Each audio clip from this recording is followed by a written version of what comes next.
What's up, guys? Cinder Code Dub back here with another episode of If My Heart Had Wings! We are right back where we left off last time. Anshan's walking away with his hand on her penis, and we're ready to go. Let's do this. Raising one hand and waving it gently, Anshan went home.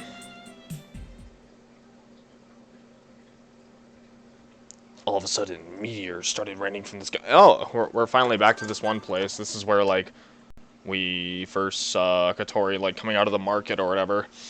After Anshan went back, we went to Himigi Sports to say hello to Agata's father.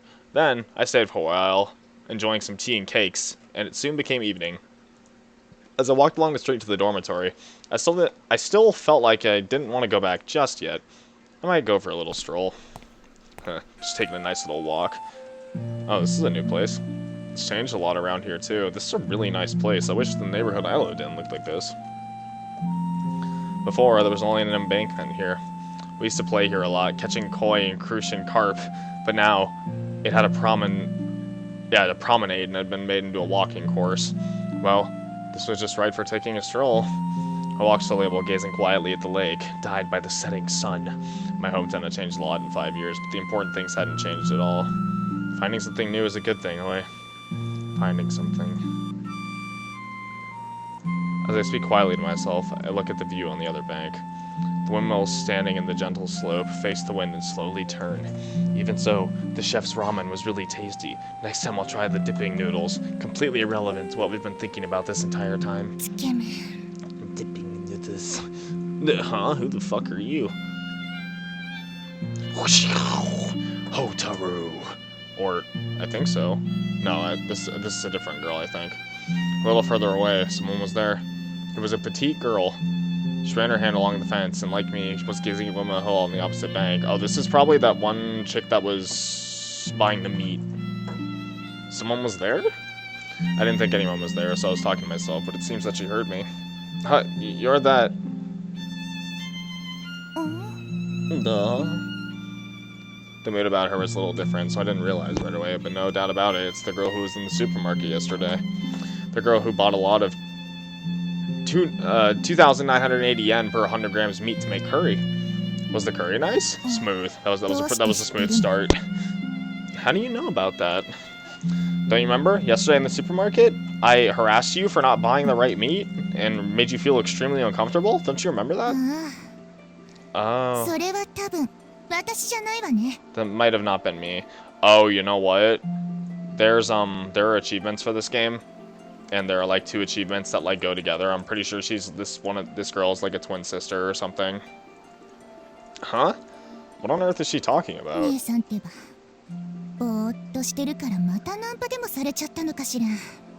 That was my older sister. Maybe she walking around cluelessly and a guy tried to chat her up again. Well, that is not good translation. Older sister? It was sukiyaki and sushi. Huh? That was yesterday's dinner. Oh, I see. She's talking about what was bought at the supermarket. I guess that's what happened. There's no way you could make curry with something like that. It seems that right at the last minute, she started to see sense. Yeah, she's kind of pretty. Well then, I'd best be off now. Sure. It totally felt like for her, talking to me was too much hassle, so she dismissively got up and left. Well then. It was a completely different feeling to when I met that girl at the supermarket. Well, think about how strange it was that there would be such a complete change in a girl whose name I didn't even know. I returned the road home. To be fair, she didn't learn our name either. It wasn't far from the lake to the dormitory. I didn't have any time to think about much before I got back. Something new. The parts that had been given by Anshan were in my pocket. As I held them in my hand, I looked up at the clouds slowly floating across the sunset sky. These things are going to fly, aren't they? Well, that is what gliders do, yes. I meant the glider parts. Well, yes, I mean, if they're part of the glider, then the glider parts will most likely fly, yes. I become part of that white aircraft and would fly across the sky on those great big wings to the other side of the clouds. The reason why I decided to look up at the clouds impulsively like that might have been because of the girl I had just met. I just felt extremely edgy. Forgetting about my silly fantasy, I got through the gate to the dormitory. Oh, hello. Yeah, you mustn't move yet. Katori was in her wheelchair with her back bent over, slowly creeping forward. You know, not saying Katori can't do whatever she wants, but I don't think you can be very sneaky in a wheelchair, especially since we know how loud it is based off of what we've heard in the past. It's literally just like whenever she turns the wheels. Seems like she was walking on her tiptoes. What are you up to this time? I was quite used to her doing strange things, but I still hadn't acquired the ability to determine instantly what it was she was doing. She gave me a long stare.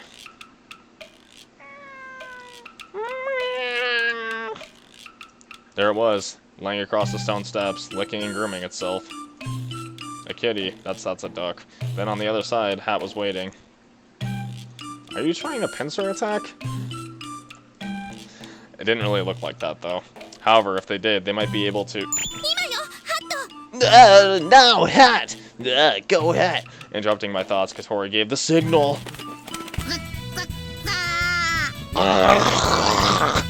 Suddenly, Hat started flapping his wings and chasing the cat from behind. Well, that is not a good strategy to incorporate. Surprised, the cat jumped up and ran in the opposite direction, where Katori was waiting to catch it. Oh, okay, never mind. This might be a good strategy. Yeah! There's no way that will work. The cat, with brilliant footwork like Zidane's Marcelli's roulette. I don't think there was a single person on the face of the planet that got that reference just now. Like, that flew right over my fucking head. And if anyone got that reference, please let me know. So I just... okay. Elevating Katori and ran away. No, it ran away. Click, click. You really were trying a pincer attack. What's that? You got something to say? Yeah, you were trying a pincer attack. Katori realized I was looking at her and sulked quietly. What were you going to do once you caught the cat? Is it obvious? I was going to stroke it. Well, I mean, scaring the living shit out of it isn't a good way to approach a cat. It was as if she was saying, of course, but even if she caught a surprised cat, as it was running away, it would go crazy and at worst, scratch and cut her. Next time, make a better strategy. For example, you could try luring it towards you with a big piece of grass. What? Would cats be attracted to grass? I honestly just feel like being calm and just like trying to motion it towards you might work, but I don't know. I actually had experience with something like this. I was driving home from work and there was a stray cat in my little brother's school's parking lot when I was driving by. And I saw it because I thought it was like hurt or something. So I got out of my car and I tried to make it like come to me. But then it just got like scared and ran away. So I guess I don't really have any room to be speaking right now. I'll think about it, she said as she earnestly wrote a memo. It looks like she always has a notebook tucked away in her wheelchair. More importantly, POW! She points at me. This is the sign that she has a bone to pick with me. You're late! Where have you been loitering around? Huh? I went for a walk. That's why I'm so late. Her tone was like a mother scolding her child. I wonder if there's something I was supposed to have done? The preparations for dinner. You're the one who asked me to help. Oh shit. I mean, it's been like a week. I don't think there's any way I could possibly fucking remember that. It's only 5 o'clock though.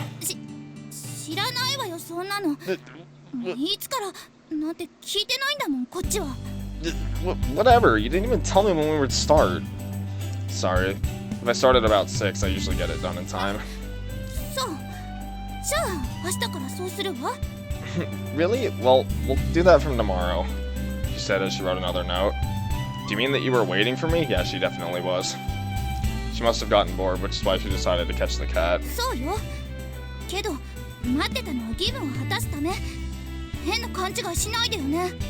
Yes, I was. However, I was waiting to fulfill my duties. Don't get any funny ideas. She definitely was waiting for other reasons. I don't know what sort of funny ideas you mean. Could you give me a few examples?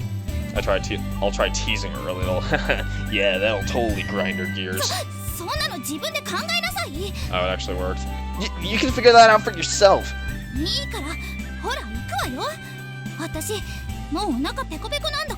Anyway, let's go. What the fuck? Stop talking! Anyway, let's go. I'm starving, you know. Isn't that right, Hat?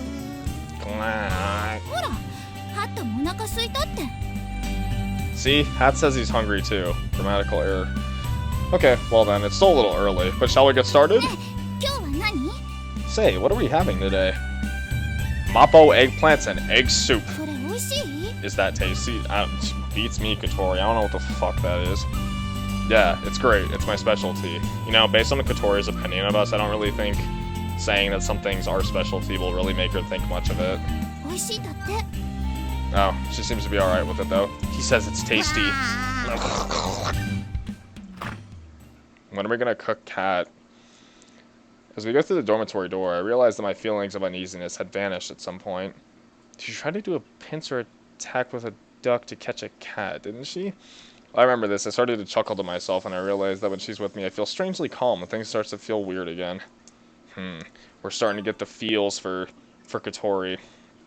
You know, while not playing this game for a while, I've kind of had like a second thought about pursuing Agaha. Because while I think she's like cute or whatever, like I don't know, like maybe we should try one of the other girls as well. I don't know. I guess I'll just keep an open mind. Ow, fuck, I just hit my headset with a fidget spinner. Extend the little cocks which fly in my butt highly. Yeah, I know on one of my Kirby the Amazing Mirror playthroughs I said that I didn't really understand the fab with fidget spinners, but my brother's literally acquired like 95,000 of them, so I just kind of like took one of them and I've been like messing with it in my hands for like a while now, and it's actually pretty nice to have. Oh. Amane was looking over the parts that I had brought from her every angle and lets out it. Holy shit, I just chunked that paragraph. Amane was looking over the parts that I had brought her from every angle and let out sounds that expressed admiration. Is this okay? Yes, there's no doubt about it. Oh, whoa! Thank you. She suddenly hugged me. Again? What the fuck? Why are they hugging away? They hug away. Whoa, what's going on? Thank you, thank you! Amane pushed her forehead in mine and rubbed it round and round. Ouch, hey, that hurts, Amane. I'm not good at expressing my thanks. That's because I'm stupid. You're not stupid. Rub, hurt. Oops. It hurts, but it feels good. Oh, there we go. Because she is holding tightly and her foreheads are together, her ample chest is pushing against me. Her massive titties are giving us an erection. Not only is she beautiful, but stylish too. And they're bigger than they look. I have no choice but to experience this for myself. How the fuck are they bigger than they look, dude? Those things are fucking huge. How disgusting. Look at his face. He's having dirty thoughts. Why the fuck are you making fun of me, dude? I'd be fucking ecstatic if I was in this situation. So would you, so fuck off. So are you. You're just making up whatever you feel like. It's lunchtime, by the way. Well, nice semicolon there. I brought the parts that Anshan gave me to the garage, but because the reaction was much more than I expected, I'm in a state of confusion. Katori, who I came with, and also Agaha, who came along for some reason, are both staring at me in a way that feels kind of prickly. It's because they're jealous. She's still thanking us, damn. Thank you, thank you, thank you, thank you! After tearing Amane away from me, who was kind of like a big playful dog, I once again passed the parts to her. Please go ahead and use them. Thank you. But how on earth did you get these? A friend of mine works in a factory that deals with the manufacture and processing of special parts. For this kind of thing, he should usually be able to make it for me. It seems that for this, Anshan looked at the engineering diagram and made something that was the same. Let's put them on right now. Amane took the parts over to the glider. She like sprinted. Ooh, that was a surprise. Amane's pretty bold, isn't she? She hugged him the other day too, and he was loving it. That's sleaze. What the fuck? You guys are so weird. Like, I mean, I get it that you both are extremely jealous, so maybe that's why you're acting like this. But come on, like why would you not enjoy the embrace of a grown woman?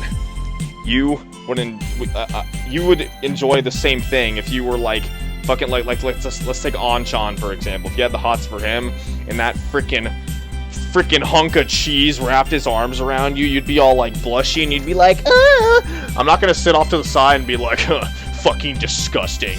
Girls always falling for the guys that have no personality. And then shred on my electric guitar. Alright, well anyway, I'm gonna click like one more panel. やっぱ葵も男の子なんだね。 I guess that Oi's just a typical guy, right? We are not fucking typical. I'm not leaving this here. Don't say things like that about me. それにしても、なんであなたが一緒についてくるのよ。 Anyway, why did you come with us? You came with me. 私？ Oh, talking 天 about 音先輩 Agaha. とお話ししてみたかったから。 Me? I wanted to talk to Amane. Alright, this is a good stopping point. Alright, well, thank you all so much for watching. This has been Cindergoda playing If My Heart Had Wings. I will see you all next episode. Have a fantastic night. I love you all.